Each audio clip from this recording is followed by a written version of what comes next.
Welcome to வஹி TV world YouTube channel.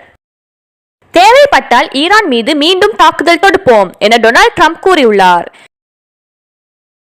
நெத்தன்யாஹுவை பாதுகாப்பதை மட்டுமே இலக்காக கொண்டு இப்போது காசாவில் அப்பாவி மக்களை இஸ்ரேலிய ராணுவம் கொன்று குவித்து வரும் நிலையில் ஈரான் மீது போர் தொடுத்து நாட்டையும் பிராந்தியத்தையும் பதற்ற நிலையில் வைத்து கொண்டிருப்பதன் மூலம் நெத்தன்யாஹுவின் பதவிக்காலத்தை நீடித்து நெத்தன்யாஹுவை பாதுகாக்க அமெரிக்க அதிபர் ட்ரம்ப் திட்டமிடுகிறார் என கருத்துக்கள் பகிரப்பட்டு வருகின்றன.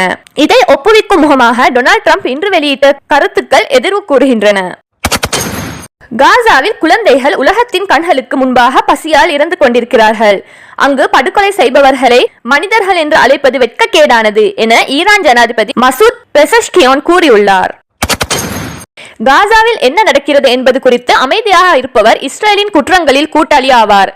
காசாவில் என்ன நடக்கிறது என்பதற்கு முற்றுப்புள்ளி வைப்போம், இல்லையெனில் அந்த அவமானம் நெத்தன்யாஹுக்கு மட்டுமல்ல அனைவரையும் பின்தொடரும் என துருக்கி அதிபர் எர்டோகன் கூறியுள்ளார். ஹமாஸ் ஆயுதங்களை கைவிட்டு சரணடைய வேண்டும். ஹமாஸ் ஆயுதங்களை வீசும் தருணம் போர் முடிவடையும். அவர்களை காசாவை விட்டு வெளியேற அனுமதிப்போம் என நெத்தன்யாஹு கூறியுள்ளார். ஈரானில் தற்போதைய ஆட்சியுடன் சமாதானத்திற்கு வாய்ப்பு இல்லை, ஆனால் ஆட்சியை கவிழ்க்க விரும்பும் மக்களுடன் சமாதானத்திற்கு வாய்ப்பு உள்ளது என்றும் அவர் குறிப்பிட்டுள்ளார்.